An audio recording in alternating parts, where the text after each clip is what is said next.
कार्तिकेय जी ने, कई लोगों के मन में तो एक बात रहती है कि विवाह कर लिया, अब तो ठीक है, अब इसका जीवन हो गया सेट। अगर विवाह नहीं किया तो जीवन नहीं है।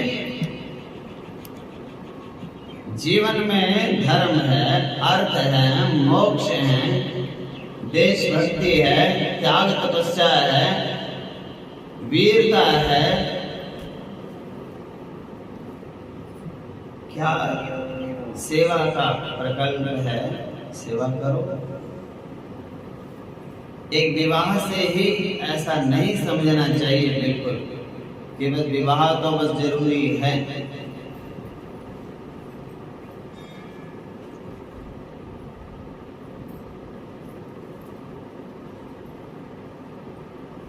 हमारे देश के राष्ट्रपति, प्रधानमंत्री, मुख्यमंत्री, अब जो लोगों ने विवाह कर रखा है उनको तो लगता है वो ये तो किसी काम के नहीं। जो निंदा करने वाले तो उनको कहते हैं देखो ऐसे ऐसे लोगों के हाथ में देश चला गया जिनसे अपना तो घर बसा नहीं और हमारा बस में देंगे नहीं। इतनी महंगाई बढ़ा दी। बोले क्यों बढ़ा दी? बोले पता ही नहीं किसी को घर के खर्चों का। उनको घर है नहीं, बच्चे है नहीं, घर वाली है नहीं, उनको क्या पता घर में क्या क्या खर्च होते हैं। उनको अपना अपना पेट पालना है। 2 रोटी खाई, झोला उठाया, चल दी। ये तो निंदा करने वालों की विचारधारा है। असल में वास्तविकता यही है कि जिस व्यक्ति को बहुत ऊंचा तप त्याग करके दिखाना होता है, वो व्यक्ति अपना समय बचाता है सेवा के लिए,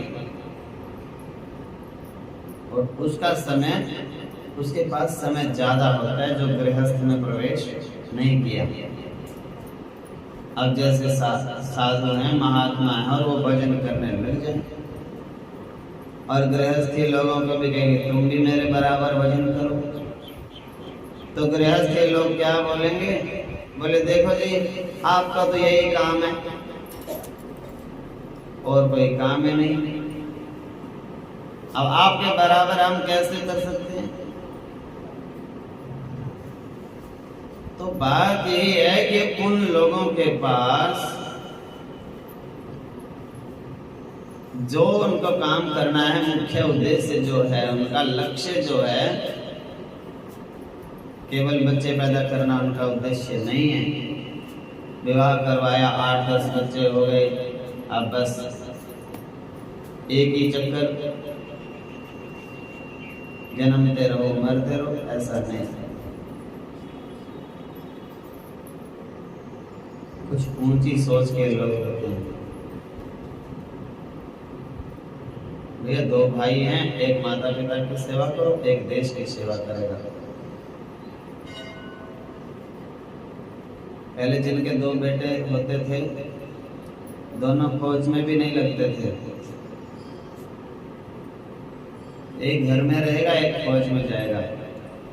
हो सकता है होनी अनहोनी हो जाए तो एक घर में रह जाएगा, एक देश की सेवा में बलिदान हो जाएगा।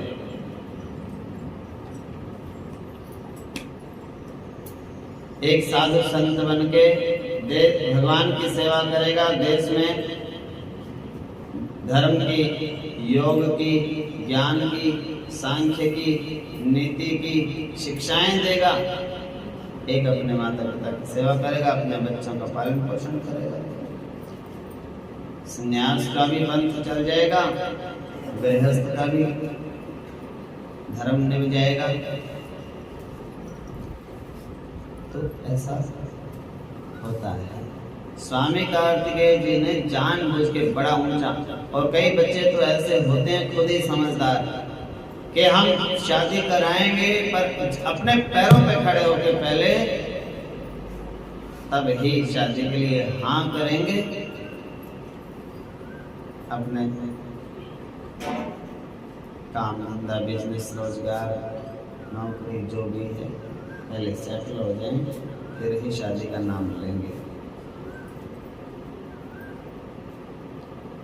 अच्छी बात है, पढ़ो लिखो मेहनत करो काम करो बिजनेस करो, जो भी माता पिता की सलाह में करो और योग्य योग्य काम करो जो सबको अच्छे लगे।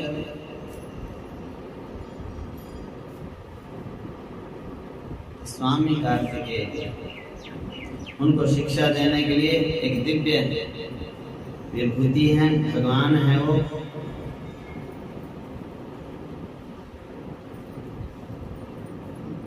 विश्व में देवीय संस्कृति का प्रचार प्रसार करना था उनको भी।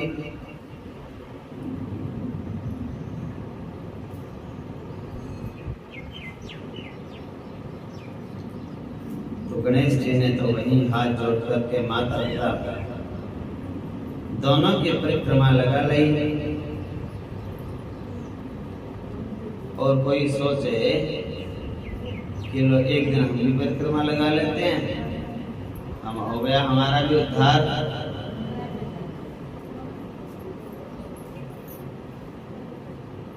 एक दिन परिक्रमा लगाने से काम चलने वाला नहीं है। इनका मतलब है, कुछ रहस्य है इसमें। और रहस्य की बात यही है, माता पिता की परिक्रमा का मतलब यह है कि मैं हर पल माँ बाप की आज्ञा में हूँ। मेरे को वो कहीं भी घुमाते रहे माँ बाप अपने इशारों पे, मैं उनके इशारे से बाहर नहीं चलूंगा। जो माता पिता के पास में रहता है उसका कर्तव्य यही बनता है। गणेश जी कहते परिक्रमा का मतलब नहीं हाथ जोड़े और पूरी करी परिक्रमा, चलो जी छुट्टी, कहना मानना ही नहीं। परिक्रमा का मतलब है कि मैं माता पिता दोनों के हर पल पास हूँ। जो इशारा वो करें, बैठने का इशारा करें तो बैठ जाऊंगा, उठने का इशारा करेंगे तो उठ जाऊंगा। और जो उनके हृदय की भावना है उस भावना को मैं समझूंगा।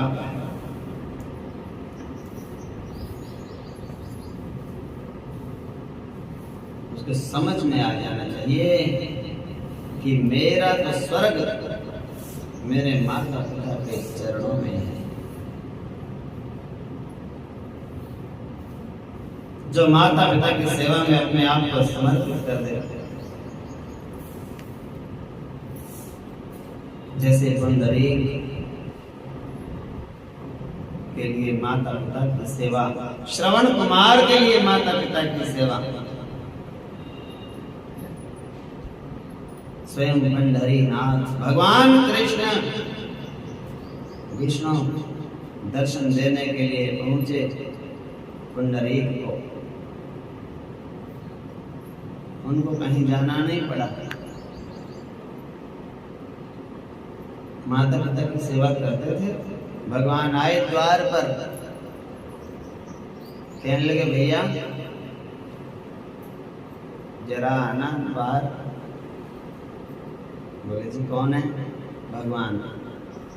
बोले जी एक ईंट थी, उस ईंट को ऐसे बाहर फेंक दे। बोले जी इसके ऊपर बैठो, मैं अभी थोड़ा माता पिता की सेवा कर ले, बाद में मिलता हूँ। भगवान उसके ऊपर विराजमान हो गए। भगवान का नाम हो गया विठल, उसके ऊपर बैठला दिया, ईंट के ऊपर बैठला दिया उसने। अब भगवान का नाम है विठल हो गया। विठल विठल विठला पांडुरंग विठल, ऐसे वचन बोलते। इतनी सामर्थ्य है माता पिता की सेवा में। भगवान तो द्वार खड़े रहते हैं दरवाजे पे, दर्शन देने के लिए नहीं, दर्शन पाने के लिए भक्त के। कार्तिकेय का अपना काम है, अपना मिशन है, और गणेश का अपना माँ बाप की सेवा। तो गणेश जी का विवाह हुआ। विश्वरूप की बेटियां हैं दो, रिद्धि सिद्धि, इनके साथ और दो पुत्र हुए, शुभ लाभ। इन सब बातों के का हमने गुणगान किया। बहुत समय के बाद जब कार्तिकेय लौटे अपना मिशन पूरा करके, एक कथा आती है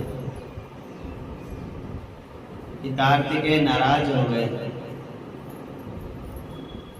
चले गए क्रौंच पर्वत पर चले गए कार्तिकेय, और जहां कार्तिकेय बस गए थे, शिव पार्वती उनको मनाने के लिए गए क्रौंच पर्वत पर। तो ऐसा बताया है कि उस पर्वत को छोड़ के फिर 1 किलोमीटर आगे चले गए। नहीं मानेंगे अब। तो फिर शिव पार्वती वहां मनाने गए, और वहीं पर शिव और पार्वती दोनों विराजमान हो गए हमेशा हमेशा के लिए, और नाम हो गया मल्लिका अर्जुन। मां पार्वती का नाम हो गया मल्लिका, भगवान शिव का नाम हो गया अर्जुन, और दोनों का मिला करके नाम हो गया मल्लिकार्जुन। ज्योतिर्लिंग भगवान शिव का 2 जगह पे माना जाता है। मल्लिकार्जुन हिमालय में भी, और दक्षिण भारत के दक्षिण में, और हिमालय के भी दक्षिण में, दोनों जगह की मान्यता है। हिमालय वाले मानते हैं कि हिमालय में है, दक्षिणी में, और दक्षिण भारत के लोग मानते हैं यहाँ पे है मल्लिकार्जुन।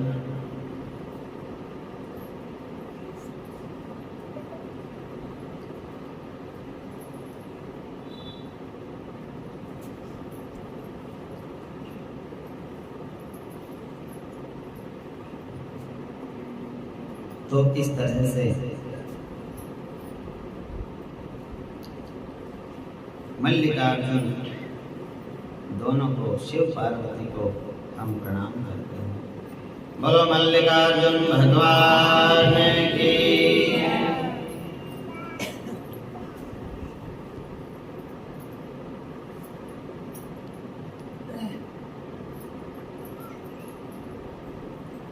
तो कार्तिकेय जी से बड़े बड़े संतों ने, योगियों ने शिक्षा ली कि केवल जिस परिवार में जन्म हुआ है, केवल उन 2 लोगों के लिए, 4 लोगों के लिए ये जीवन नहीं मिला, ये जीवन सबके लिए है। जो भी सामने आए वही माँ है, और जो भी सामने आए वही भाई है, और सबको माता पिता भाई बहन पूरा ही मेरा परिवार है, और मैं सबकी सेवा के लिए ही पैदा हुआ हूँ। बड़े विचार, ऊंची सोच। राष्ट्राय स्वाहा, मेरा जन्म राष्ट्र के लिए हुआ है, पूरे देश के लिए हुआ है, पूरे विश्व के लिए हुआ है।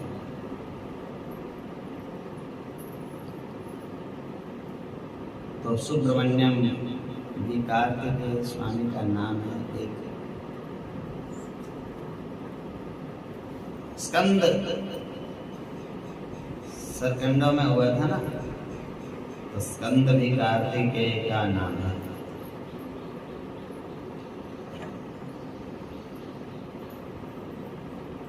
स्कंद पुराण है कार्तिकेय जी के नाम से, बड़ा बृहद, बहुत बड़े आकार में है स्कंद पुराण।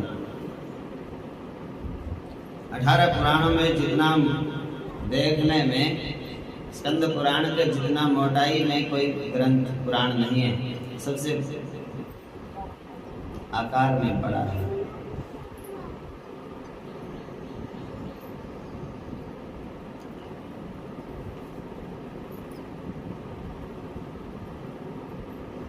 तो इस तरह से क्या क्या संयम और नियमों का पालन करना पड़ता है। ब्रह्मचर्य का पालन करते हुए और जिस तरह से उनकी जीवन यात्रा चली, ये भारतीय संस्कृति है। और भारतीय संस्कृति भोग की संस्कृति नहीं है, त्याग की संस्कृति है। भारत में जिसके पास धन दौलत पैसा ज्यादा होता है उसको प्रणाम नहीं किया जाता। भारत में जो त्याग देता है सब कुछ, उसको प्रणाम करने का मर्यादा ऊंची है, उसको ज्यादा प्रणाम होता है। जो नहीं रखता, हाथ नहीं लगाता पैसे के, कंचन कामिनी को छुआ नहीं कभी, उसको चरणों में बड़े बड़े धनाढ्य लोग लेट जाते हैं, दंडवत हो जाते हैं। और ये भारत में ही है, विदेशों में ऐसा नहीं है। वो तो राक्षसी विचारधारा के लोग हैं। संपत्ति है वो देवीय संपदा नहीं है, वो राक्षसी संपत्ति है सब। ये संस्कृति हमारे यहाँ की है।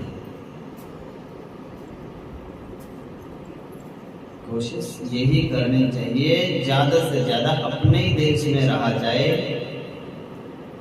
और अपने ही देश में मेहनत करके और मर्यादा के हिसाब से कमाया जाए।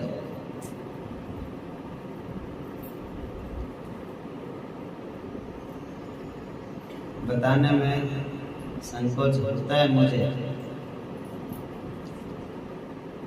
किसी की कुंडली में पहले ऐसा देखा जाता था, विद्वान लोग देखते थे इसकी कुंडली बहुत खराब है बच्चे की। क्यों जी? खराब इसलिए है कि बता नहीं सकता मैं, अगर बताऊंगा तो आपको सदमा लग जाएगा, दिल में झटका लग जाएगा। क्यों?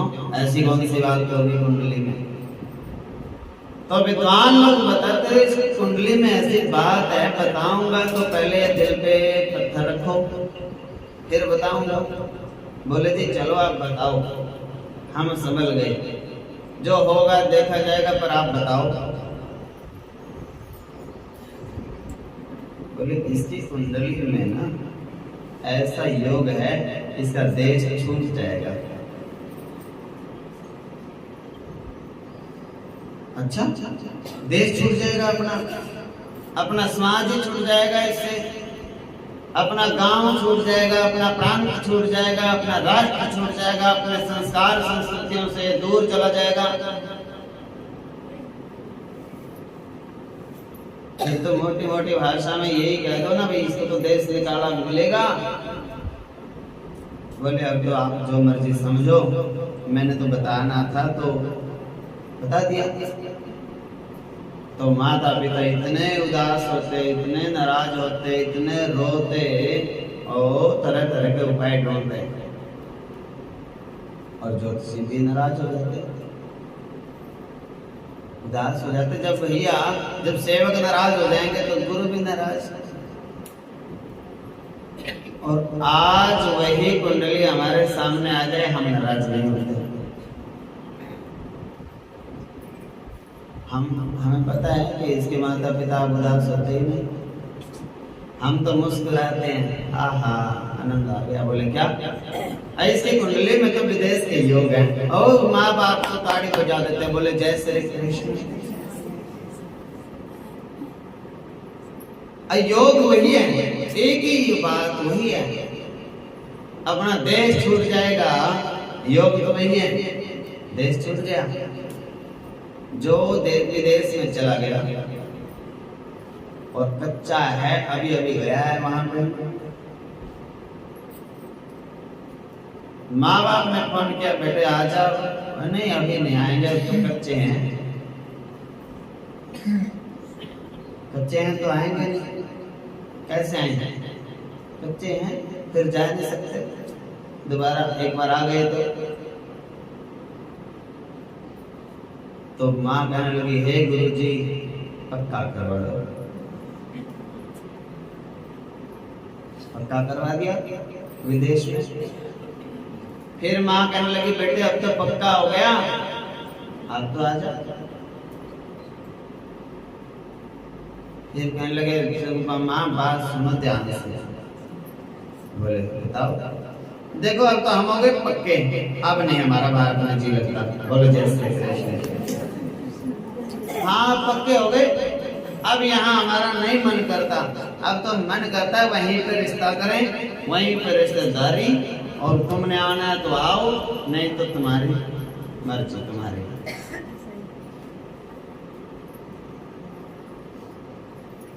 अब दो भाई थे कोई, अब दोनों भाई भेज दिए और सगे भाई। अब सुनो और उदास नहीं होना सुनकर। दोनों भाइयों को भेज दिया माता ने पिता ने।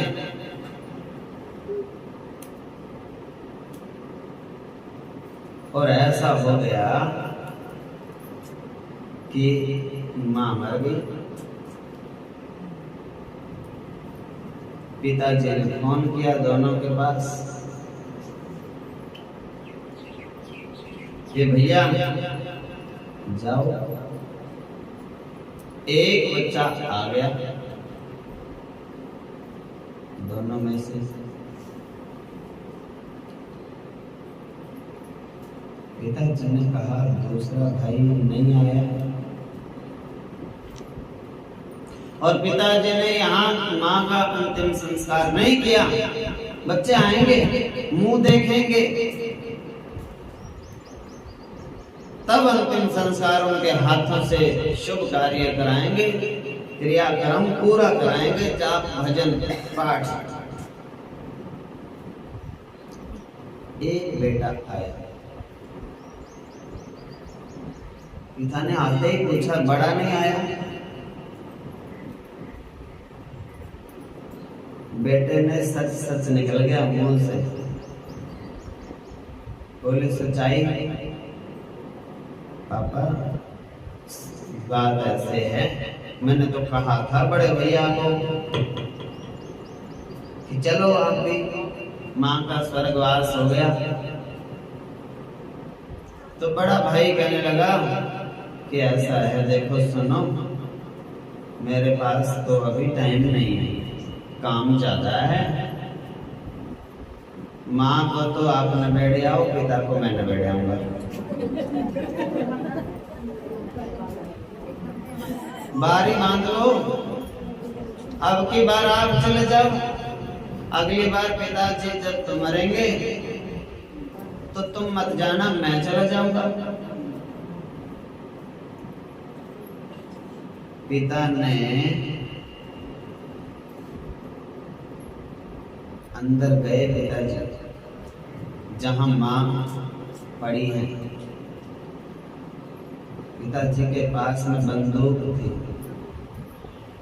पिस्टल। पिता ने वो पिस्टल उठाई, एक चिट्ठी पे लिखा 2 अक्षर कि भैया दोबारा परेशान होने की जरूरत नहीं, बड़े भाई को कहना मैं दोनों को ही नबेड़े आया। और पिता ने अपने आप को पिस्टल मार ली, और भैया दोनों को ही घर जाना, दोबारा क्यों परेशान होना है।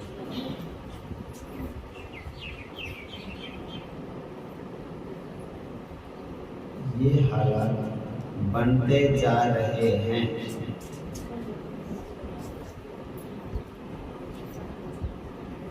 तो ये है राक्षसी संपत्ति, धन के कारण सब मर्यादा नष्ट कर दी। कौन सी मर्यादा रह गई? जब बच्चों के मन में यहाँ तक की बात है कि एक को तो तू नबेड़ दे, दूसरे को मैं नबेड़ दूंगा, वो धन देवी धन हो सकता है क्या? वो तो राक्षसी धन है।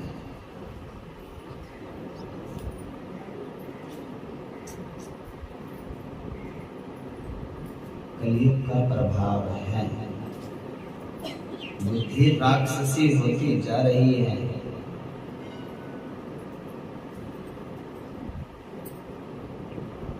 और सबसे अगर किसी को समझ में आए तो संत समझाने के लिए ही होते हैं। और समझाने की एक ही बात है, अगर बेटी को भी भेजना हो विदेश में तो कृपा करके बिना शादी करे यहाँ से मत भेजो कभी।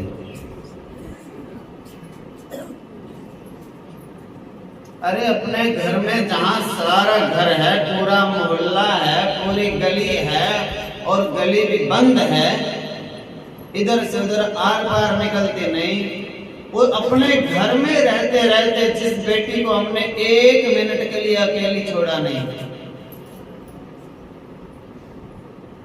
लड़की अकेली थी घर पे इसलिए हम मंदिर नहीं आए, अकेली 1 मिनट के लिए अपनी बेटी को हमने अकेला छोड़ा नहीं।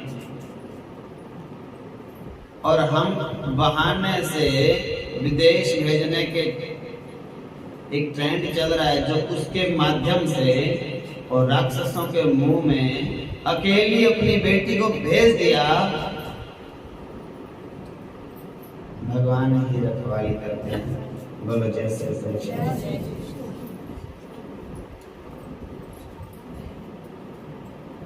मन समझाने की बात है। हमारी तो बेटी बहुत अच्छी है, ऐसी नहीं है, ठीक है, नहीं है तो भेजो।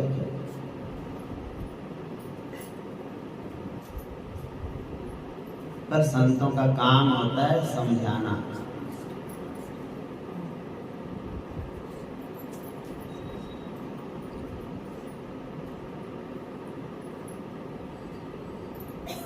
दूध और दूध आंखों के सामने के ही होते हैं। बोलो जैसे आंखों से दूर हुआ विश्वास नहीं है। किसी की भी बातों में वो फंस सकते हैं, कोई भी उनको माया जाल में फंसा सकता है और हाथ आने वाला बाद में कुछ नहीं है, कुछ हाथ नहीं आता। फिर डोरी छूट गई पतंग की हाथ में से, जब पतंग की डोरी हाथ में से छूट जाए फिर भाग के उसको पकड़ लेगा कोई, गई हुई।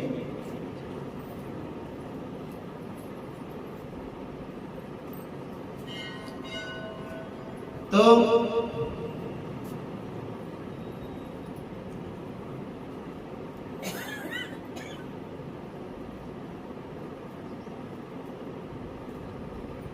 विश्व में एक संस्कृति प्रतिष्ठित हुई जिसको तप की संस्कृति कहते हैं, त्याग की संस्कृति कहते हैं।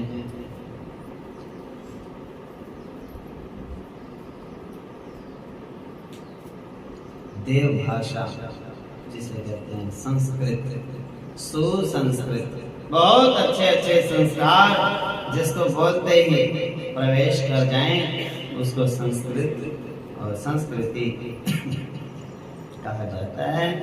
दोनों की अपनी अपनी महिमा है। कार्तिकेय जी की अपनी महिमा है, गजानन गणपति भगवान की अपनी निराली महिमा है।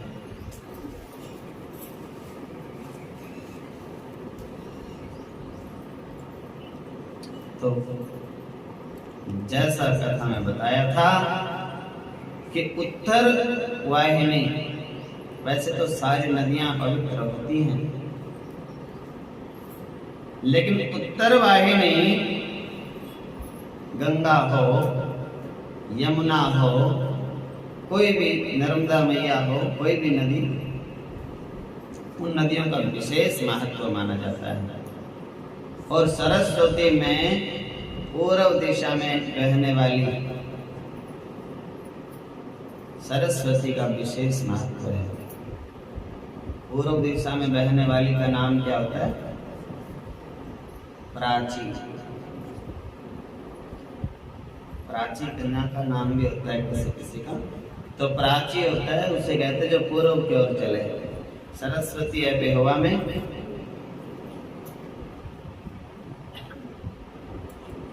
60 के आसपास धाराएं हैं सरस्वती अपने देश में। कोई ऐसा सोचे, यात्राओं में जाओगे आप कहीं तो वहां पे आपको सरस्वती मिल सकती है कहीं भी। और बाद इलाहाबाद में 3 नदी, गंगा, जमुना, सरस्वती। और बाद में ये कहां से आ गई सरस्वती, तो हमारे पेहवा में होती है और यहाँ इलाहाबाद में कैसे आ गई। तो सब नदियों की अनंत धाराएं होती हैं। बताएंगे, धीरे धीरे कथा आगे बढ़ेगी। ये शिव पुराण बड़ा लंबा है, 2 महीने तो चलेगा ही चलेगा और ज्यादा भी चल सकता है। फिर भागवत चलेगी, कृष्ण का जन्म आएगा, जन्माष्टमी आएगी। फिर दुर्गा के चलेगी, देवी भागवत, नवरात्रे आएंगे। तो चलता ही रहना चाहिए। ये तो नैमिषारण्य तीर्थ हो जाएगा, जहाँ पे सूत जी 88,000 ऋषियों को कथा सुनाते हैं और तुम्हारी संख्या भी बढ़ती रहेगी धीरे धीरे। तो ऐसे करके सरस्वती पूर्व दिशा में महत्व है। गंगा मैया काशी में है, वाराणसी में। उत्तर वाहिनी नर्मदा मैया का भी उत्तर वाहिनी का बड़ा महत्व है। आपकी जो चेतना है वो उत्तर वाहिनी होनी चाहिए। बोलो कैसे? चेतना को समझते हो? चेतना कहते हैं, देखो पेड़ पौधा होता है, पौधे में जल कहाँ डालते हैं? नीचे। और जाता किधर है? ऊपर। पत्ते हरे भरे हो जाते हैं, वो उसकी चेतना उत्तर वाहिनी है, समझे? और हम पेड़ को क्या कहते हैं? पादप। पांव से जल पीते हैं वो। कप मैंने जल, पाद मैंने पैर, पद तो पादप। पैरों में जल डाल दो उसके, पी लेते हैं। नीचे डालो, जल ऊपर जाएगा उसके शरीर में से। और हम उल्टा सिस्टम है हमारा, ऊपर से डालो नीचे जाएगा। बोलो जैसे कृष्ण। बात तो बतानी है, असर समझ में एक बार में आ जाए, सीधे सीधे बता दो, दिमाग फिरा के क्यों बतानी है। व्यक्ति होता है जो खाता है मुंह से, मिट्टी बन जाता है, नीचे की तरफ जाता है उसका।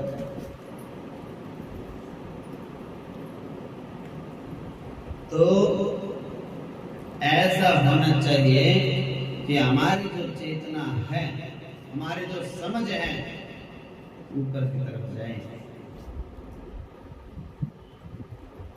बुद्धि और विकसित हो, सोच और ऊंची हो, चिंतन और पवित्र हो, बातचीत करने का तरीका रोज निखरता चला जाए। ऐसा ना हो कि हमारी बातें सुन के बच्चे और ऐसा कि देखो जितना बढ़ता जा रहा है उतना बिगड़ता जा रहा है। ऐसा नहीं, ऐसा होना चाहिए कि देखो इनकी उम्र बढ़ गई तो इनकी समझ में बढ़ी। उम्र के साथ साथ में समझ, बोलबानी, सहनशीलता, सब चीज में गुण आना चाहिए। स्वभाव में हर रोज थोड़ा थोड़ा सुधार होना चाहिए। अगर हमारे बहुत ज्यादा हंसने की आदत है तो कम करो। बहुत ज्यादा हंसना ठीक नहीं होता। हरियाणा की कहावत होती है, देवियों को तो हंसी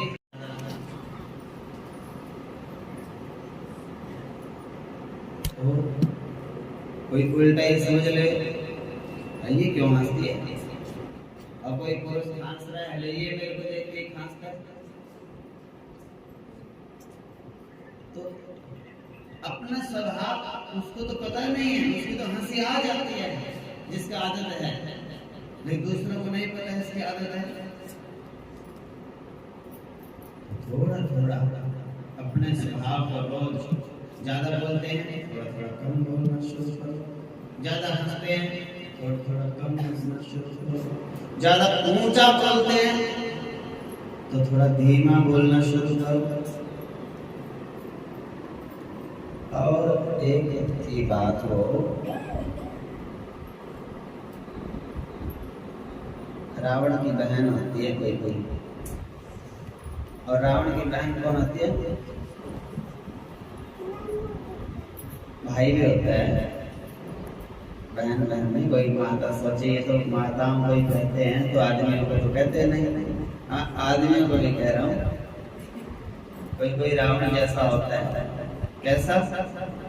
जिसकी चलते हुए एड़ियों की आवाज आए, चल दशानन डोलई अवनी। जब रावण चलता था ना, धरती से धम धम की आवाज आती थी। सोमवार है, चलो हम भी जल चढ़ा के आए, लोटा उठाया और भाग ली, और एड़ियों की आवाज आए फरस के ऊपर भी धम धम धम धम। देखा तो माई जा रही है, आवाज ना आए चलने की, एड़ी की आवाज नहीं आनी चाहिए। आराम से पैर पे गिरने की उठा के रखो, आवाज ना घिसर घिसर के आनी चाहिए और ना धम धम के आनी चाहिए। आवाज आनी ही नहीं चाहिए पैर की एड़ी से। आवाज आना से अपमान होता है दूसरों का, जिसके कान में पड़ी उसका अपमान। गुरु खड़े हैं और आपकी एड़ियों की आवाज आ रही है, तो सोचते हैं इसको लज्जा का पता नहीं है,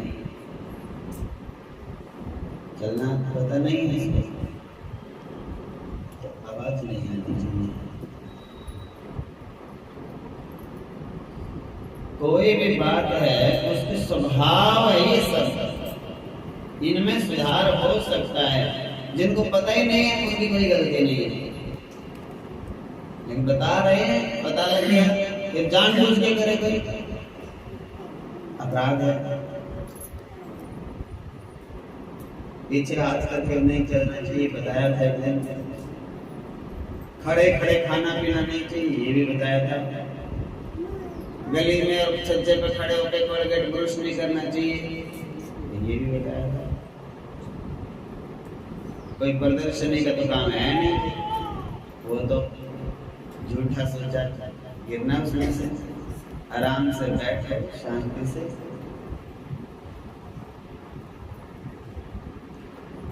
खाते खाते बहुत बोलना नहीं चाहिए।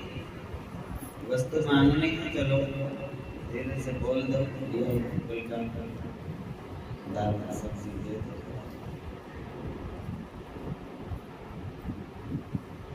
ऐसा नहीं है कि, और देखो बिगाड़ने में भी कई बार हमसे गलती हो जाती है बच्चों को। हमारी आदत होती है फोन और टेलीविजन के सामने हम रोटी देते हैं बच्चों को, और फिर हंसते हैं, बोले हमारा बच्चा तो फोन के बिना रोटी खाता नहीं, कार्टून देखे बिना रोटी खाता नहीं। ये ऐसी गलती मत करो, खुद भी नहीं करनी चाहिए। कुछ लोग खुद भी ऐसे करते हैं, समाचार चलाएंगे रोटी खाएंगे। वो भगवान को भोग लगा रहे हो आप, अपने आप को भोग नहीं लगाना। अपने अंदर ठाकुर बैठे हैं, उनको आप भोग लगा रहे हो, ध्यान कहाँ है तुम्हारा? वहां तो ठाकुर को भोग नहीं लगा सकते। छोटा बच्चा है, वो मंदिर में चलो भोग नहीं लगा सकता, वो भगवान का, उसको पवित्रता का अपवित्रता का ज्ञान नहीं है। और ज्ञान हो तो तुम नहीं लगाने देते उनको, बोले नहीं अभी तो पढ़ने की उम्र है, खेलने की उम्र है। खुद ही नहीं तुम उनको सिखाते। फिर जब इतने बिगड़ जाते हैं फिर वो कहना ही नहीं मानते, फिर कहते हैं ये तो पुड़िया बेकार है, बस यही पागल है मूर्तियों के पीछे। फिर तुम कहोगे प्रणाम कर लो, भले कर तो नहीं कर दिया, एक ही दिन कर देता, महीने भर की नहीं करता। ऐसे उनको ज्यादा जरूरत है, उनको सिखाओ, उनके हाथ से कराओ भगवान के काम। और नहीं वो कर सकता तो उसको इतना बोलो कि आपके अंदर भगवान बैठे हैं, उसको खिलाओ, उसको पिलाओ, लग गया भोग। लेकिन बीच में बोलना नहीं, बीच में इधर उधर भागना नहीं, बीच में टेलीविजन और मोबाइल देखना नहीं, जल्दी जल्दी खाओ और फिर देख लेना। ये रखा तुम्हारा फोन, ये तुम्हारा टीवी का रिमोट, जल्दी से फिनिश करो और फिर ये आपके पास।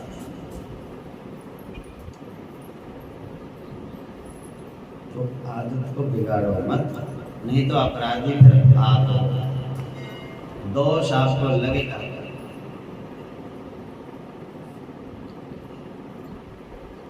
तो 10वीं सृष्टि का वर्णन आता है भागवत में भी। प्राकृत, वैकृत, मिश्रित, ये 3 प्रकार की सृष्टि है। और उसमें प्राकृत 6 प्रकार की है, वैकृत 3 प्रकार की और मिश्रित 1 प्रकार की, कुल मिलाकर 10 बनते हैं। 6, 3, 1, 10 में सृष्टि, 10 प्रकार की सृष्टि होती है। उसमें जिसमें जीवन रस विपरीत सृष्टि,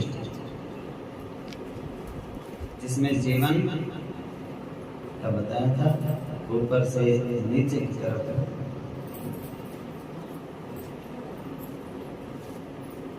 विपरीत सृष्टि बोलते हैं, जैसे मनुष्य।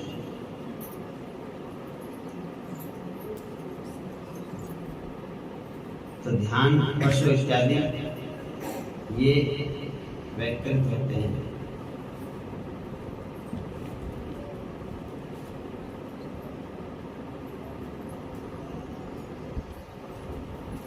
इसमें समान होता है, ऊपर से ना नीचे, ना नीचे से ऊपर। गाय माता है, वो खाना भी उसका उसी लेवल में होता है, और उत्सर्जन भी गौमूत्र, गोमय, गोबर आदि समान होता है। ऐसा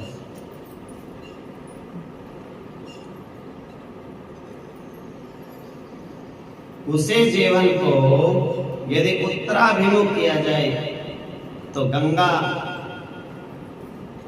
और वो जो उसकी धारा उत्तराभिमुख, उसका विशेष अंतर है। इसलिए जो योग करते हैं, कुंडलिनी जागरण करते हैं, तो नीचे से ऊपर की तरफ चेतना जागृत होती है। चक्रों का भेदन, ईड़ा, पिंगला, सुषुम्ना, यहाँ पे जहाँ तिलक लगाते हैं,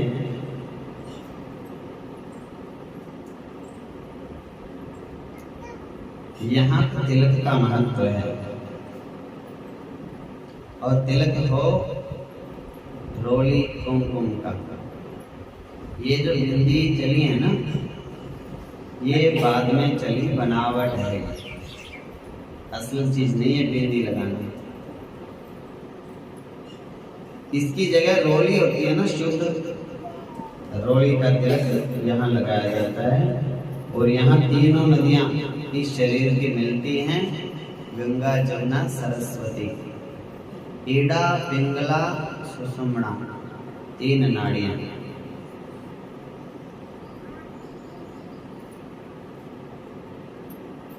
रीढ़ की हड्डी होती है जो हमारी, ये तीनों नसें, नाड़ियाँ उसमें से चलती हैं, रीढ़ की हड्डी में से, और यहाँ से आकर मस्तक तक पहुँचती हैं। गर्दन में से। तो बड़ा महत्वपूर्ण है, गंगा यमुना सरस्वती का ये संगम है और हमारा जो शरीर है पूरा वो तीर्थराज प्रयाग है, इसलिए पूजा की जाती है। तो यहाँ पूजन किया जाता है गंगा जमुना सरस्वती का, उनके पूजन के लिए यहाँ तिलक लगाया जाता है। शुरुआत कहाँ से होती है? रीढ़ की हड्डी में सबसे नीचे से,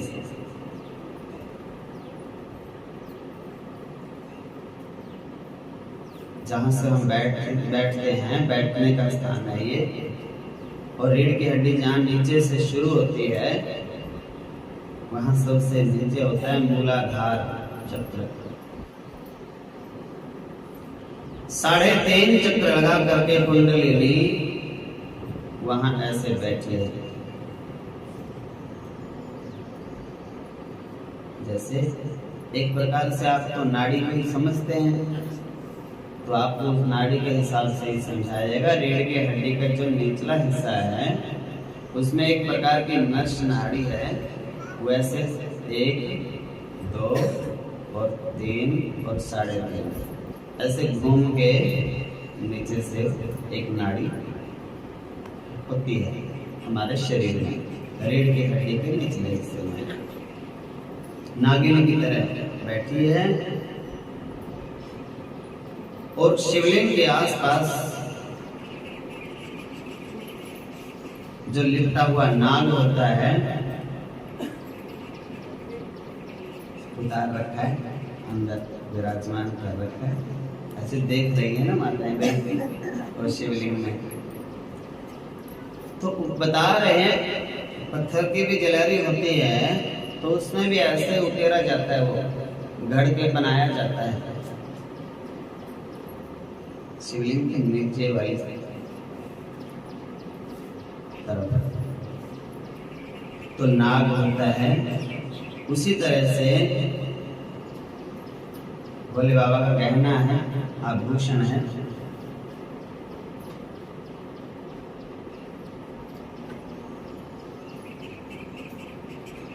तो वो जो 3.5 चक्र लगा के वो नाड़ी ऐसे पड़ी है बेसुध, उसको जगाया जाता है। मूलाधार चक्र का संबंध इस पृथ्वी तत्व से है, धरती माता है ना ये पृथ्वी, इससे संबंध है। प्रत्येक चक्र के देवता हैं अपने, और मूलाधार चक्र के देव हैं गणेश।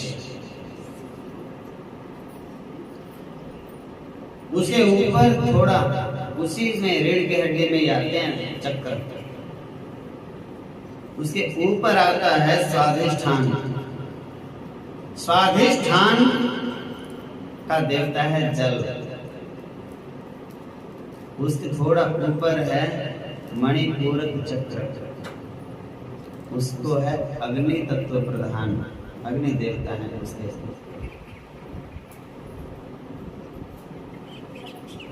पेट में भी जठराग्नि होती है, उसी स्तर में होती है। उसके ऊपर उसमें हृदय में, पेट के बाद हृदय के सामने होता है अनाहत चक्र, और हृदय में विशेष योगदान होता है वायु का, धड़कता है, धक धक करता है। ये सब वायु देवता की कृपा है। सांस आ रहा है तो धड़कन है, प्राण नहीं है तो धड़केगा क्या? तो धड़कने वाला चुप हो गया, इंजन रुक गया।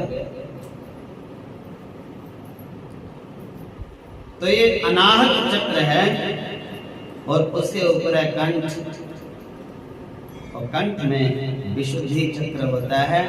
आकाश उसके तत्व और देवता हैं, इसलिए आकाश का शब्द है, आकाश का गुण है शब्द,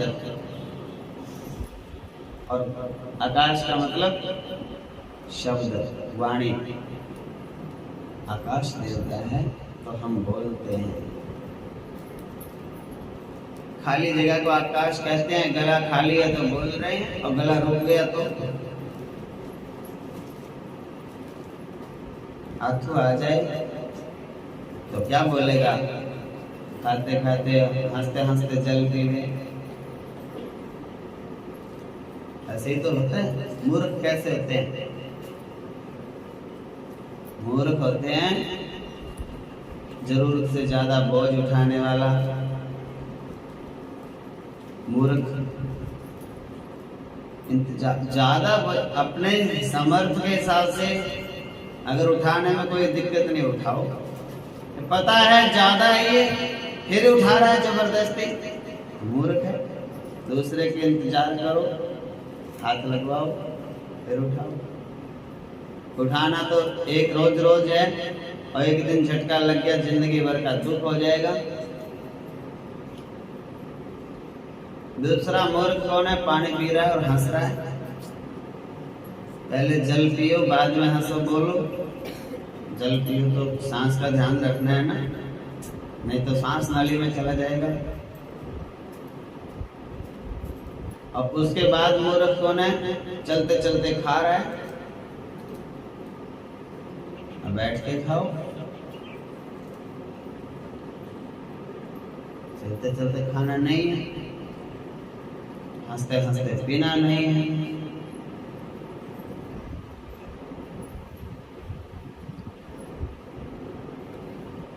तो जैसे बताया, आकाश का, कंठ का देवता आकाश, आकाश का गुण है शब्द जो बोलते हैं, स्वतंत्र गले में होता है।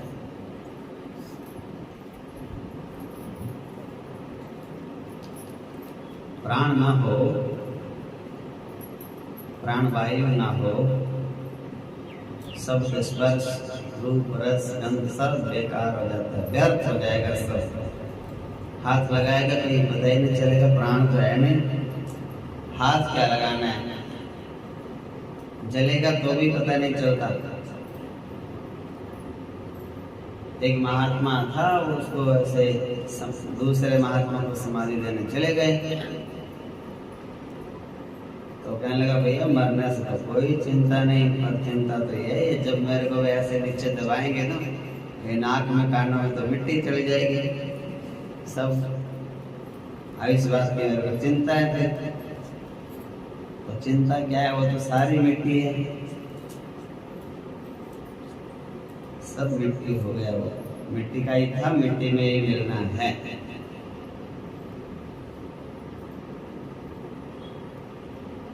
तो वायु है जो सब जगह घूमती है, उनको भगाती है सारी नसों में, नाड़ियों में। हवा उसके पीछे पीछे लगी रहती है, चलो आगे आगे। सर्कल दोहरा जो रक्त का है, ब्लड का, पूरे शरीर में, और यहाँ से उसको प्रेस करती रहती है। यहीं से तो चलता है ब्लड हृदय से, ये प्योरीफाई करता है उसको। आरओ लगा रखा है यहीं पे, घुमाता है पूरे शरीर में, शुद्ध करता है उसको।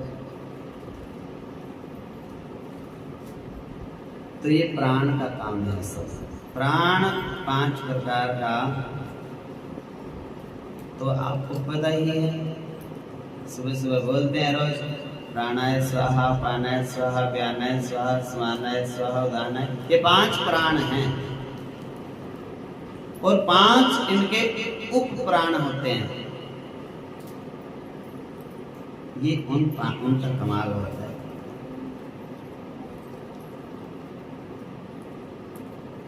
ये हमारी आंखें पल पल में ऐसे झपकती है, गिरती हैं, ये उप प्राण का काम है। हवा का एक माया है, अपने आप पल में झपकती है, ना झपके तो पानी आने लग जाएगा। और ऐसा देखो, पल पल में आंखें झपक दिया, हमारे हमें कोई परेशानी नहीं, कोई थकावट नहीं होती। नहीं तो हाथ से करनी पड़ती है, ऐसे देखना पड़ता कौन आया। इस भगवान ने सिस्टम ऐसा बनाया। और उप प्राण का दूसरा काम है, जब हाई आती है उबासी, किसी किसी का तो मुंह खुला ही रहता है। मैंने कहा बस देख क्या ब्रह्मांड करो बंद, बोलो जय श्री कृष्ण। हाँ भैया,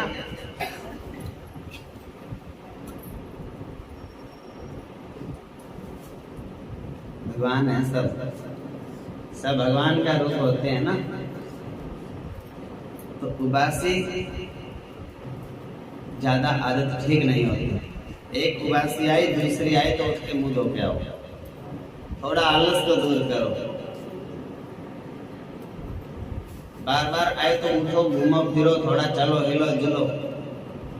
ऐसा नहीं कि इधर से उबासी आने शुरू हुई और उधर से पैर पे सीधे करके ऐसे लगे दीवार के, तो और आएगी। अगर गुरु जी ने कह रखा जप करो, तो जप करने के लिए बोला है, मुंह खोल के बैठने के लिए तो नहीं बोला। और कोई कोई तो मैया कहती है कि वो गुरु जी आपसे एक बात पूछनी थी। मैंने कहा पूछो। कि जब भी भगवान का नाम लेने लगे तभी उबासी आती है। ये आलस की बात है। आलस को भगाओ, सीधे बैठो, किसी चीज का सहारा मत लो। हाथ पांव धो के बैठो, मुंह धो के बैठो। और ज्यादा अपनी सुख सुविधा मत देखो। थोड़ा शरीर को परेशानी कष्ट दो। और ज्यादा ही नींद आ रही है तो सो के उठ के फिर करो। दोनों भगवान को ऐसे नहीं झूठ में रखना चाहिए।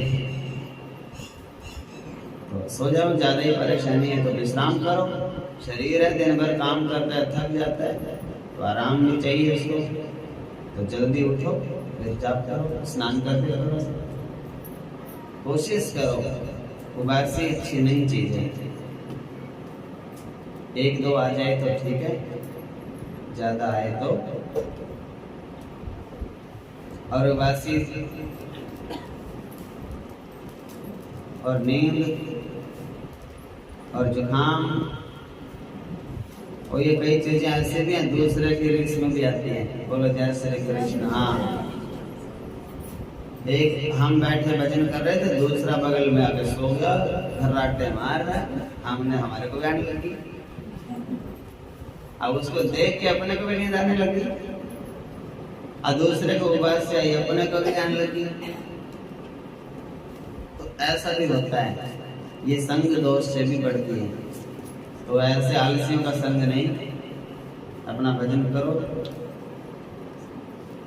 या जो काम कर रहे हो उसको ध्यान से करो।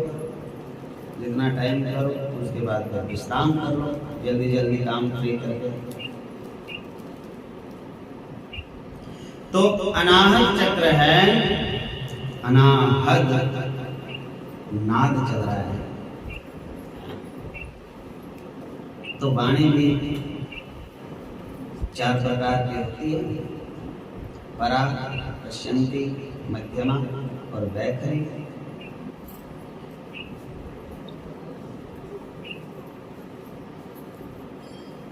ऋषियों ने बहुत समझाया।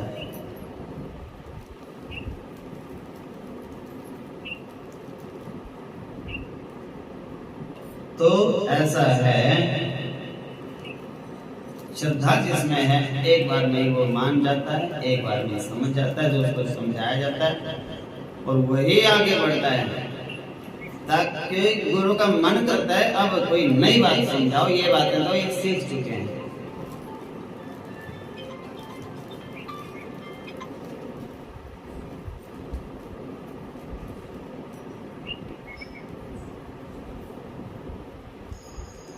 गणेश जी का ज्ञान है मूलाधार। जब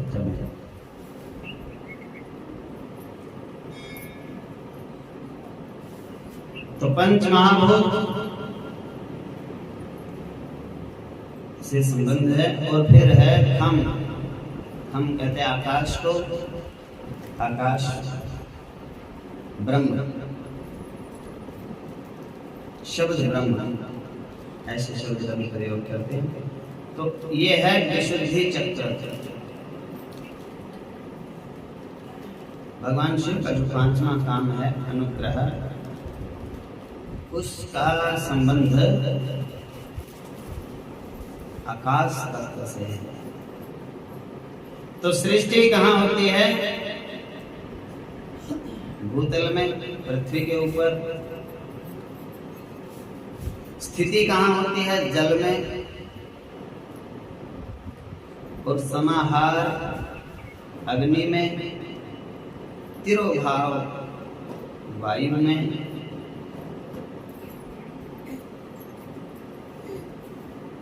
और मोक्ष आकाश में। पृथ्वी, जल, अग्नि, वायु और आकाश। उसके ऊपर है फिर आज्ञा चक्र और सहस्रार। वो इन पंच महाभूतों से ऊपर हैं। वहाँ अग्नि, जल, पृथ्वी, वायु, आकाश का संबंध इनसे नहीं है।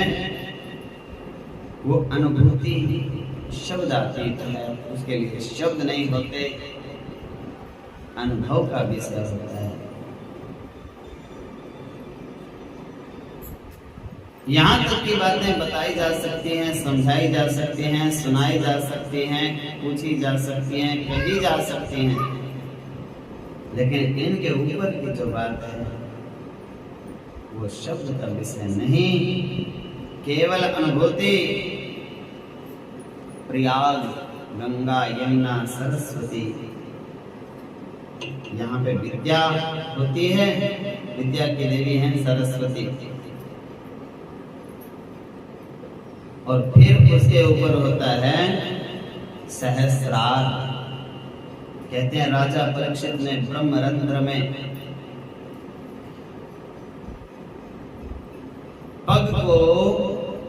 पग की एड़ी को मूल स्थान में लगाया, अपने मल द्वार को पैर की एड़ी से दबाया, प्राणों को अनाथ आदि चक्रों में घुमाया, ब्रह्मरंध्र में स्थित कर दिया। और फिर तक्षक आया, तक्षक ने अपना काम किया, नसा। लेकिन उससे पहले तो राजा परीक्षित अपने गुरु के बताए हुए ज्ञान के द्वारा सब चक्रों को पार करके 10वें द्वार से भगवान में जा चुके थे, लीन हो चुके थे और शरीर को यहाँ छोड़ गए थे। यहाँ तो मिट्टी थी, मिट्टी को ही डसा है सांप ने, तक्षक नाग ने। परीक्षित तो चला गया था पहले अपनी मर्जी से। गुरुजी ने बता दिया था खिड़की ऐसे खुलेगी और ऐसे निकल जाना, यहाँ से पतली गली से निकल लेना, कुछ नहीं बिगाड़ सकेगा काल। मृत्यु को जीत जाओगे आप, मौत नहीं आएगी।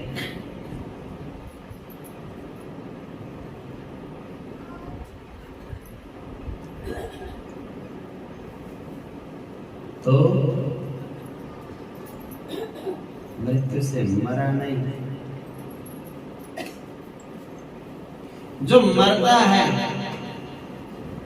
ध्रुवम जन्म मृतस्य च, जो मरेगा उसका दोबारा जन्म होना निश्चित है, फिर जन्म लेगा वो। और जो मरा ही नहीं, अपनी मर्जी से गया है, वो तो भगवान के धाम में। मरता तो वो है जो अपनी मर्जी से नहीं जाता, जिसको जबरदस्ती मारते हैं, बहुत ज्यादा बीमार हो जाता है, बहुत ज्यादा परेशानी आ जाती है, और वो कहता है हे भगवान ठीक कर दो, हे भगवान अभी नहीं जाना, हे भगवान मेरे बिना क्या होगा, हे भगवान बचा लो। और भगवान कहते हैं अब कोई बचाने वाला नहीं, अब नहीं बचाने। मरना चाहता नहीं और धड़ाम से ये गया हो गया तो मर गया। और जो कहता है ना प्रभु आपकी गोद में है, यहाँ भी और वहां भी, आज चलें कि कल चलें, हम तैयार हैं, आप अपने तैयारी रखो। मेरे प्रभु तैयार हैं हमने देखो अपने फुल तैयारी कर रखी, यात्रा की, भजन कर रखा पूरा, प्रसन्नता है पूरी, कथा सुन रखी आनंद से, चिंता यहाँ के किसी की हमने पहले ही छोड़ रखी, और नरकों की चिंता है नहीं, क्योंकि हमें स्वर्ग नहीं चाहिए। जिसको स्वर्ग चाहिए भगवान कहेंगे इसको भी नरक में भी, इसने आधे काम तो अच्छे करे, उनके बदले 10 दिन स्वर्ग में रखो, और ज्यादा पूरे करे तो 50 साल नरक में रखो, और 10 दिन स्वर्ग में 50 साल नरक में। तो उससे बचने का क्या तरीका? क्या भगवान जी स्वर्ग नहीं चाहिए,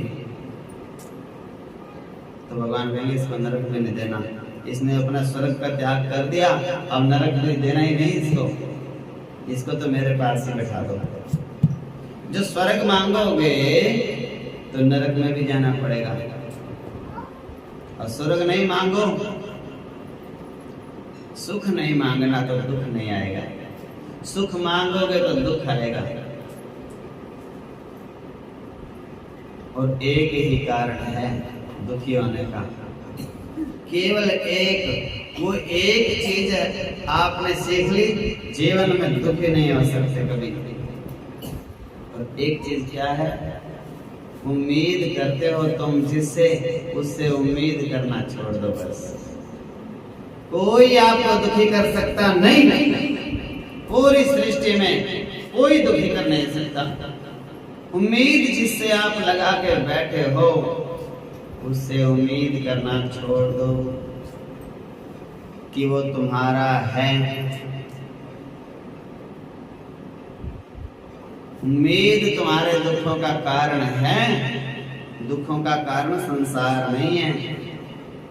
आशा ही परमम दुखम, निराशा परमम सुखम।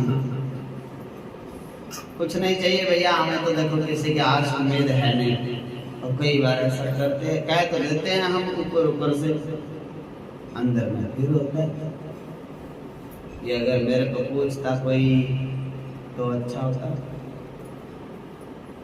ऊपर ऊपर से तो हमने सीख लिया कहना कि हम तो गुरु जी उम्मीद करते हैं, देखो सीधी सी बात है, और अंदर में फिर आता है। और दूसरे के थाली में घी ज्यादा दिखता है, इसके तो बेटे भी अच्छे, इसकी तो बहू भी अच्छी, इसके तो नौकरियां मिल गई, उनके तो धन भी हो गया, उनका तो मकान भी हो गया, अपना वाला नहीं दिखता, अपना नहीं दिखता। अपना कभी दिखता ही नहीं कि मेरे को कितना सुंदर शरीर भगवान ने राम का नाम लेने के लिए दिया, और मुझे तो राम का नाम ही लेना है, अपना तो दिख ही नहीं रहा। दूसरे के थाली में तो घी ज्यादा दिख रहा है, अपने लिए दिख नहीं रहा। ये नहीं दिख रहा कि मेरे जैसा भाग्य इस दुनिया में किसी का नहीं, मेरे को तो गुरुदेव मिल गए, मेरे जैसा भाग्य किसी का नहीं। मनुष्य का जन्म मिल गया, संतों का संग मिला, मंदिर के पड़ोस मिल गया, और रोज सवेरे शाम आना जाना, और कोई रोक टोक नहीं। और बच्चे खुद ही कहते हैं कि माँ टाइम हो गया, तुम्हारा टाइम हो गया माँ, हाँ माँ 3:30 बज गए, उठो उठो जल्दी, एक प्याली चाय की बना रखी है, पियो और जाओ। तो इतनी सुविधा है, फिर ये नहीं सोच सकते अकेले बैठ के मेरे जैसा भाग्यशाली कोई नहीं, मेरे जैसा भाग्यशाली कोई नहीं। वो चीज याद करेंगे जो नहीं मिला, ये भी नहीं मिला, ये भी, अरे मूर्ख हो गए, पापी अपराधी हो गए। ये गिनो क्या क्या मिला, ये गिनो हाथ मिले, पैर मिले, और जो कुछ भगवान का नाम मिला, मनुष्य का शरीर मिला, जीव मिले नाम जपने के लिए, हाँ, और गुरु मंत्र मिल गया, माला मिल गई, कथा मिल गई, कंठी मिल गई, उनको गिनो ना तो मिला है। और सबसे अच्छी चीज तो संतों का संग मिल गया, और हरि कथा तुलसी दुर्लभ दोए, सुतदारा लक्ष्मी तो घड़ी है, पापियों के भी हो, पापियों के भी घड़ी घड़ी लक्ष्मी हो जावे और लड़ाई झगड़े हुए। तो अपने तो लक्ष्मी एक प्रकार के नहीं होती, विद्या भी लक्ष्मी है, स्वास्थ्य भी धन है, बच्चे भी धन है, भगवान का नाम सबसे बड़ा धन है, संतों का दर्शन परम धन है, भगवान की कथा परम धन और परम धर्म है। वो कित धन है, उन धनों से तो आप धनवान हो। आप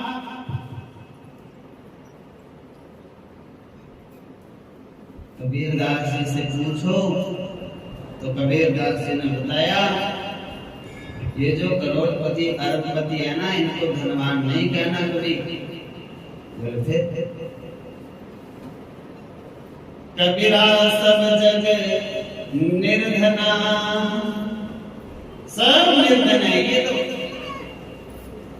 धनवंता नहीं कोई, और धनवंता सोई जानियो जग राम नाम धन हो। जिसके नाम का धन है ना, ये जो गोमुखी है ना, गोमुखी देखो कैसे साइज की बनाई है। पहले ऐसे साइज की वो होती थी, पैसे वाली गुठली, तम्बाकू वालों की तम्बाकू की होती थी, पैसे रखने वालों के पैसे की होती थी, और कोई कोई तो यहाँ नाला खींच कर यहाँ पे बाहर दिखती थी माताओं को घाघरे के ऊपर। मैंने कहा बढ़िया नोट पर बहुत ले रही है, ऐसे लटक रही एक चाबी और एक पैसा की वो थैली। अब तो वो माताएं नहीं रही बेचारियां, चुंडे वाला जमाना था ना, तो वो ट्रेंड था, वो हेयर स्टाइल, चुंडे वाला हेयर स्टाइल के साथ में था वो सारा सिस्टम। जब से चुंडे वाला हेयर स्टाइल गया तो उस दिन से वो घाघरे की चली गई।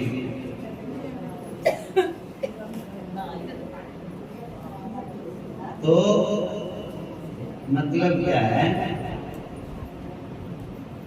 ये उसमें जैसे धन को रखते थे ना संभाल के, इस गोमुखी में धन रखते हैं राम के नाम का। और देखो दोनों का महत्व बराबर है, समझ। वो लोग जो लोभी, दोनों लोभी होते हैं, दोनों धन होते हैं, दोनों प्यारे होते हैं। मैंने पूछा एक दर्जी से, मैंने कहा जेब कहाँ होती है शर्ट में,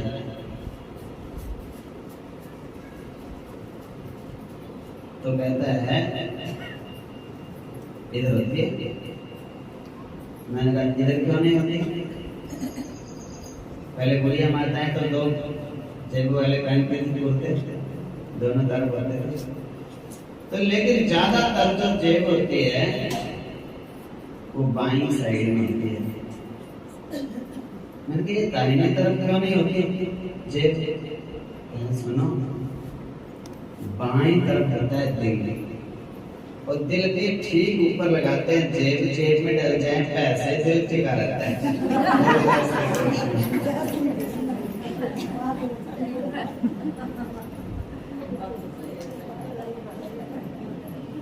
वो जेब सही दिल के ऊपर होती है, यहाँ पे दिल होता है, दिल के ऊपर जेब होती है। जेब में पैसे डल जाए तो आदमी का दिल धड़कता नहीं जाता, और उसमें लोभ होता है, ये और बढ़ जाए और बढ़ जाए और बढ़ जाए और बढ़ जाए। और जाप जो करता है ना भक्त, उसको भी यही बताया शास्त्रों ने और गुरुओं ने कि जाप जब आप करो ना, तो इस माला की जो ये है ना की झोली, इसको दिल से लगा के यहाँ पर करो जाप। ये भी नियम है। बोले क्यों? अरे तेरा धन तो इसमें है, और ऐसे जाप नहीं करना घुटने पे रख के और इधर उधर हाथ रख के, नहीं। जाप करो, ये धन तेरा तो धन ही है, तेरे को पैसे इकट्ठे से मतलब नहीं ज्यादा, तेरा धन इसमें है और इसको दिल के पास रखो और जाप करो। और सुनो, लोभी बन जाओ।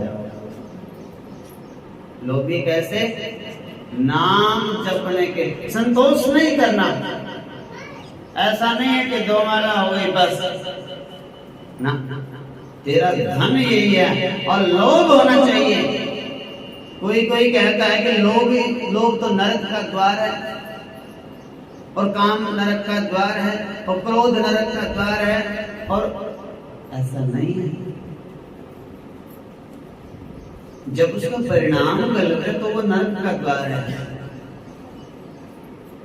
अलग अलग चीजों के ऊपर करो प्रयोग, लोभ करो, संसार के धन दौलत का लोभ नहीं, भगवान के नाम का लोभ करो। रात को भी जप लो, दिन में भी जप लो, दोपहर में भी जप लो, जब टाइम लगे नहाते नहाते भी जप लो, कोई दिक्कत नहीं।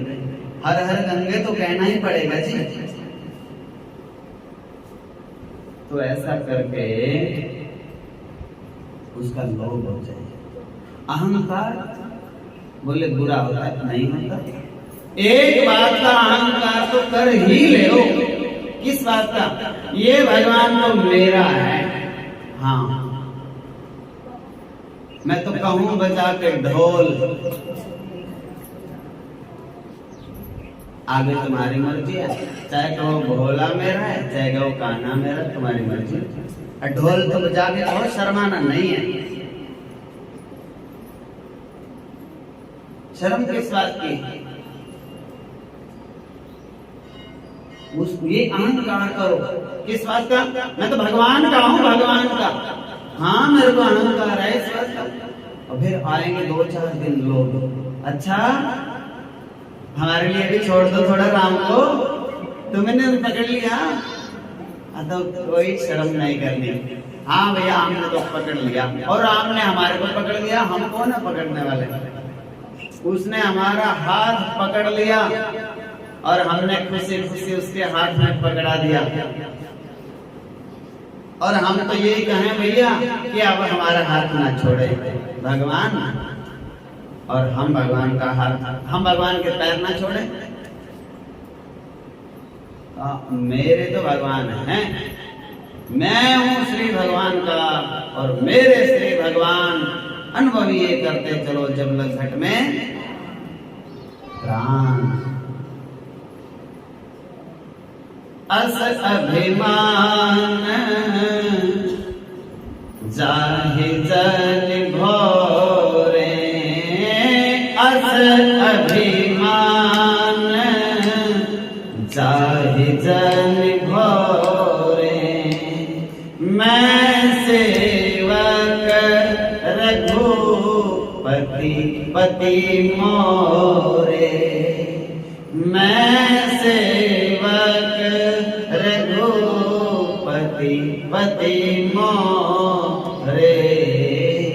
भरत जी, सुतीक्षण जी ऐसे लोग हुए हैं।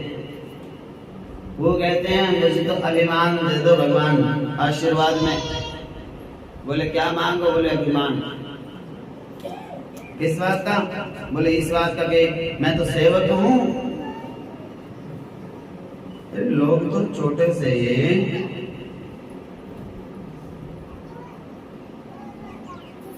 संसार छोटा सा पद मिल जावे दुनिया में, उसी के सेवक बनने में अहंकार करने लग जाते हैं। मैं तो डीसी की कोठी पे लगाऊं, मैं तो उसकी कोठी पे रहता हूं, मैं तो उसकी गाड़ी चलाता हूं, उसी का अहंकार हो जाता है लोगों को। हम अहंकार क्यों ना करें? हम तो उसके सेवक हैं, पूरी दुनिया को चलाता है जो भगवान के सेवक हैं हम तो आप पूरा अहंकार करो, पूरा अभिमान संसार की चीजों का नहीं, कोठी का अभिमान नहीं, शरीर का अभिमान नहीं, रूप रंग का अभिमान नहीं, बेटे पुत्रों का अभिमान नहीं, दुनियादारी का अभिमान नहीं, गाड़ी घोड़े का अभिमान नहीं, अपने बल का अभिमान नहीं। सोने चांदी का अभिमान नहीं, भाई बहनों का अभिमान नहीं, दुनिया की किसी भी चीज का अभिमान नहीं, एक ही चीज का अभिमान, मैं सेवक हूँ और भगवान मेरे स्वामी हैं। बस अभिमान चाहे जन घोरे और मैं सेवक रघुपति पति हूँ। तो करना क्या है? मरना नहीं है। ये सोच लो पक्का कि हमें मरना नहीं। मरता वो है जो मरना नहीं चाहता। जो मरना नहीं चाहता वो मरता है। आप तो ये कह दो प्रभु मरने वाले हम है ही नहीं, अजर हैं, अमर हैं, अविनाशी हैं, निरंजन हैं, निर्लेप हैं, निरी हैं, निराकार हैं, आत्मा है। हम तो मरेगी थोड़ी आत्मा, अजर अमर है। और शरीर भी मरता नहीं, शरीर बदलता है, मिट्टी है, मिट्टी का क्या मरेगा? एक बार मिट्टी में मिल जाएगा, दोबारा फिर से मिल जाएगा शरीर, या दूसरे शरीर को ग्रहण कर लेगी, फिर से माँ पैदा करेगी, फिर खेलेंगे, कूदेंगे, उछलेंगे, घूमेंगे, फिरेंगे और भगवान का भजन करेंगे। तो शरीर दोबारा मिल जाता है, उसी मिट्टी से बनता है, उसी में मिलता है, मरता नहीं है, कुछ भी मरता नहीं, बदलता है। मरने से डरना नहीं। जो डर गया वो मर गया, जो डरा नहीं अमर हो गया। हमें मरने का डर नहीं, क्योंकि हमें मरना तो है नहीं, स्थान बदलना है। आज इस घर में हैं, हमें तो भगवान के घर में जाना है, बदलना है, ट्रांसफर होनी है, यहाँ से वहां, वहां से यहाँ। एक घर में उदासी आएगी, दूसरी में थाली बच जाएगी उसी टाइम। हाँ, उधर से भरा, इधर जाऊं, पैदा हो गया,